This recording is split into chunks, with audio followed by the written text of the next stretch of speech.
Hello pong muli mga tambay, nagbabalik na naman pong muli ang inyong katambay, si Kamanong po para po magkomento po sa inyo. Samahan niyo po ako mga tambay. Bago po tayo mag-umpisa, siyempre po, magandang araw po muna. Tanghali, hapon, gabi, madaling araw po. Saan man sulok po ng mundo tayo naroon mga tambay. Maingatan po sana tayo. Ito po mga tambay, samahan niyo na po ako. Umpisahan na natin agad ang ating kukomentuhan. Dito po sa talagang issue po na talagang dito po sa flood control mga katambay. At syempre po kasama po ang pag-asa natin.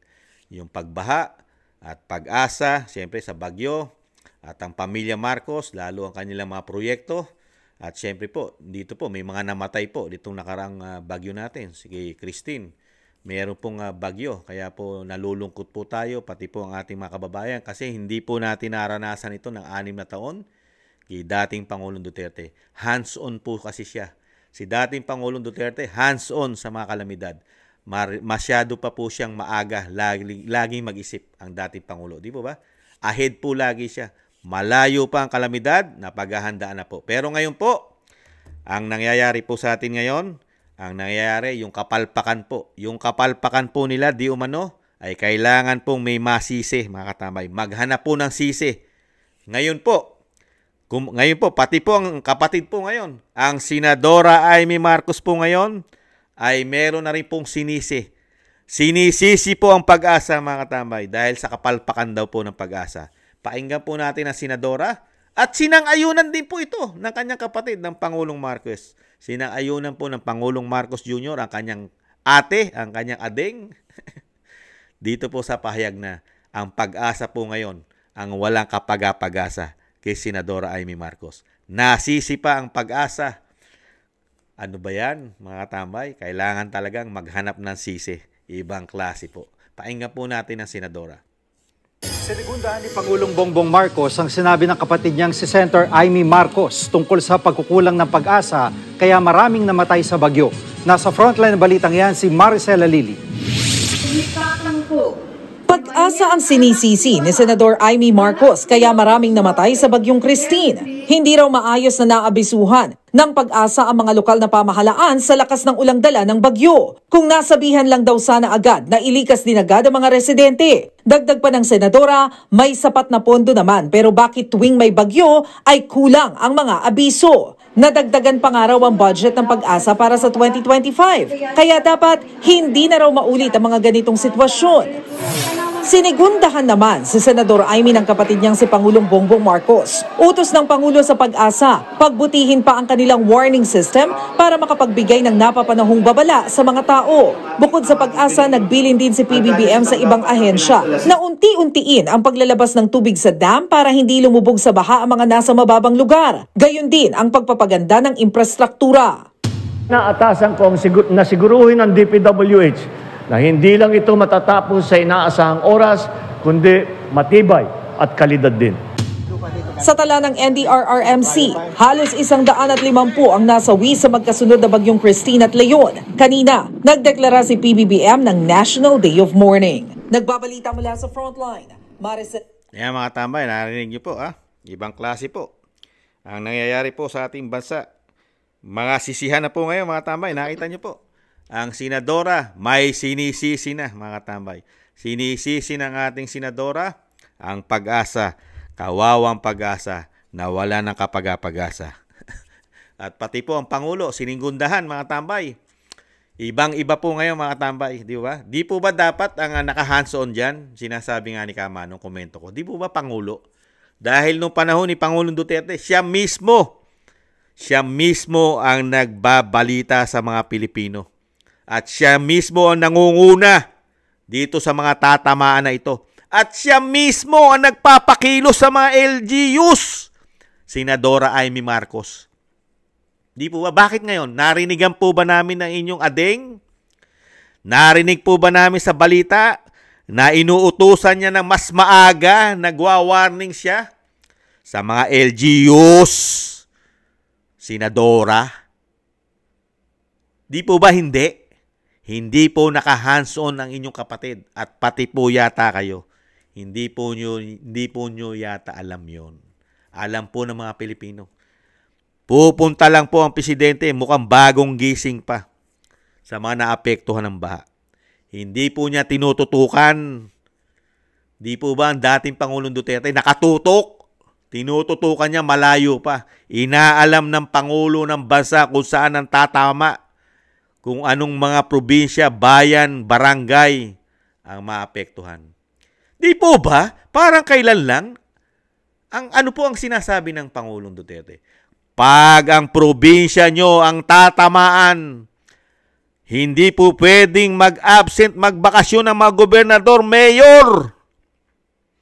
Kasi tatanggalin niya ito. Di po ba? Ganong katindi po ang leader. May hands-on. Di po ba? Ganon po ba ang Pangulong Marcos? Senadora Amy? Binagbantaan niya po ba ang mga LGUs? Dito sa mga maapektuhan, napakarami pong namatay kay Christine at kay Leon, 100 plus. Nangyari po ba ito sa panahon ni dating Pangulong Duterte? Senadora? Senador po kayo noon? Nangyari po ba ang ganitong kalaking numero na mamatay? Mas matindi pa po ang bagyo nung panahon ni dating Pangulong Duterte. Sa inyo po, tatatlo pa lang. Di po ba? Halos tatatlo pa lang bagyo. Namumblema na tayo at nagkakasisihan na. At never sinisi ni dating Pangulo. Pulaan nyo si Kamanong. Never sinisi ni dating Pangulong Duterte ang pag-asa. Pero ngayon, lahat po'y sinisisi na po ng magkapatid. Dahil mismo ang Pangulong Duterte at Pangulong Marcos Jr. ay sinisisi rin po ang climate change. Dahil nababago na po ang ating climate change. At sinisi rin po ng Pangulong Marcos sa pahayag niya. Ano sinisi niya? Sinisi niya yung volume. Napakarami kasing tubig ang binuhos po sa ating bansa. Nito po ng mga bagyo. Ibang klase po. At pinag-aaral pa tayo ng Pangulo na pag-aralan natin ng science. Tapos ngayon, meron po isang senadora, parang natutulog din sa pansitan. Kung hindi po sana nagawa ng inyong kapatid, di umano, na hindi siya maging hands-on at hindi po siya advance. Di ba? Dapat advance ka dyan mag-isip pagka may mga kalamidad. Kaya alam po, hindi po yata sanay ang ating Pangulong Marcos sa ganyang hands-on siya, masipag siya, lalo sa mga ganyan. Parang hindi po yata nangihinayang sa buhay ang pamilya Marcos, sa mga buhay na nasasawi dahil sa pagkukulang po ng ating gobyerno. Gobyerno po ang nagkulang dito. Nagkulang po. Unang-una po, hindi natutukan. Kaya po ngayon, ang ginagawa po ngayon, kailangan nating manisi. Yung kapalpakan po nangyari sa atin, kailangan sisihin natin. Unang-una, pag-asa. Hindi po nag-warning. Hindi po maagang nag-warning po sa mga LGUs. Mga katambay. Di po ba napakagandang mag-warning? Presidente? Di po ba? Di po ba yun ang tama? Senadora Amy Marcos. Ang una mong pagsasabihan ang LGUs, Presidente, mas makapangyarihan, mag-utos ang Presidente. Di po ba? Dahil nakatutok po dapat ang Presidente dyan sa mga ganyang kalamidad. Hindi po namin nakita yan. Di po ba? Uulit-ulitin ni Kamanong, hindi namin nakita ang Presidente tutok. Di ba? Ano po ginagawa ng Presidente nung mga nakaraan? Di ba?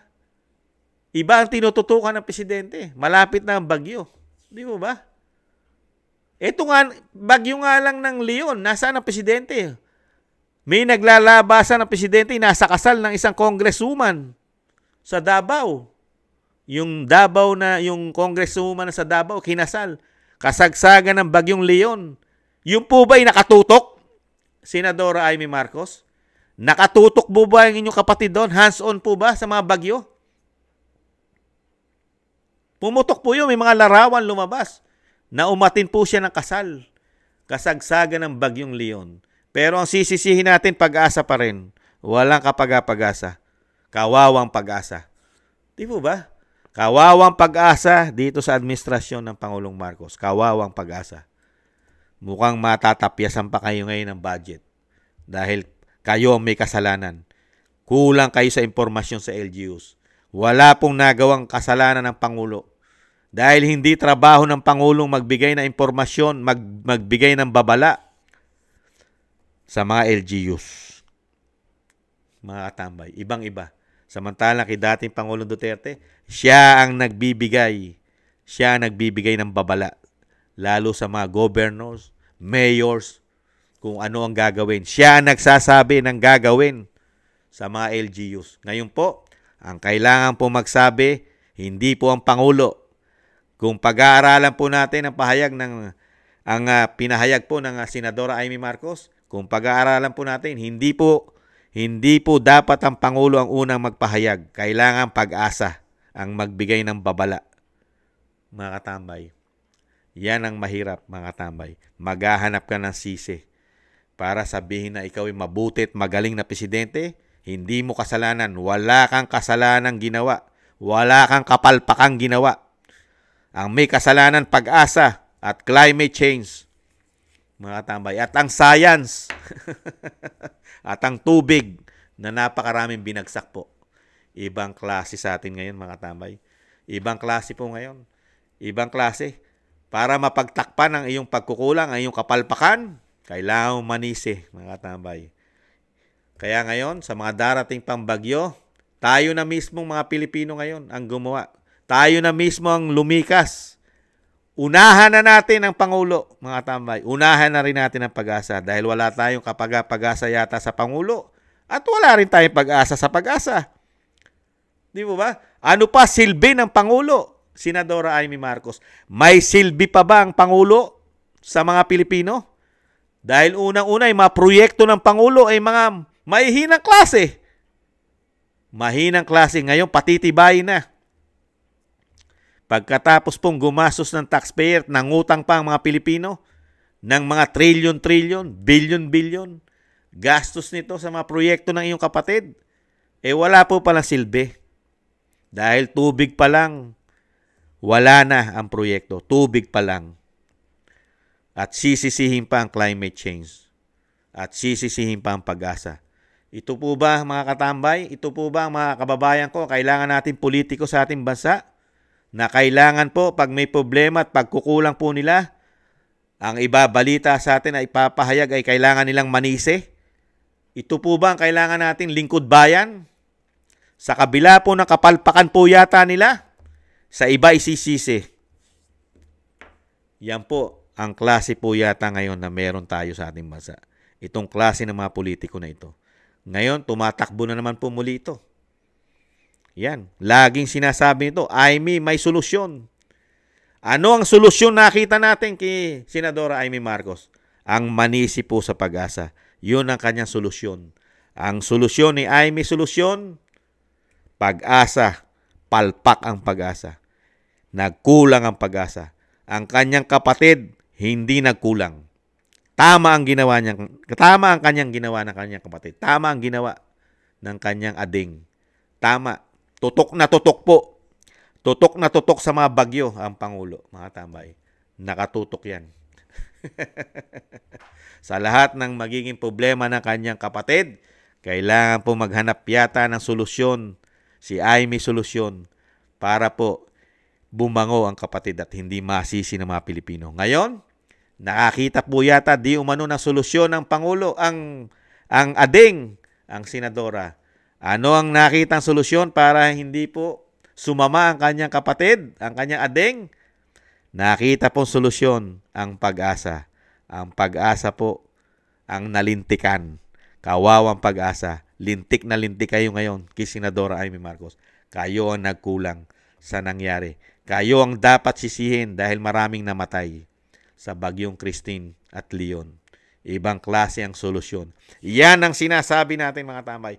Pagdating kay Senadora Amy Marcos, Amy solusyon. Ayan, nabigyan ng solusyon. Yung mga namatayan nating mga kababayan, ang sisisihin po natin dahil may solusyon na ang Pag-asa. Pag-asa ang may problema. Kaya tayo namatayan. Ibang klase ang solusyon. Kaya, di umano, komento na inyong lingkod. Nakakalungkot po. Muli po, mga tambay, yan po, nakikita na po natin ang klase ng leader sa ating bansa at klase ng mga politiko sa ating bansa. Napakaganda po ng kanilang solusyon. At napakagaling pong manisi ng bagong Pilipinas po yata. Muli po si Katambay Manong, maraming salamat po. Nakakalungkot man. At nagpapasalamat po ang inyong lingkod sa mga gusto po ng Tambayang Makabayan sa YouTube at TikTok. At maraming salamat din po sa mga nagla-like, share, subscribe, at comment.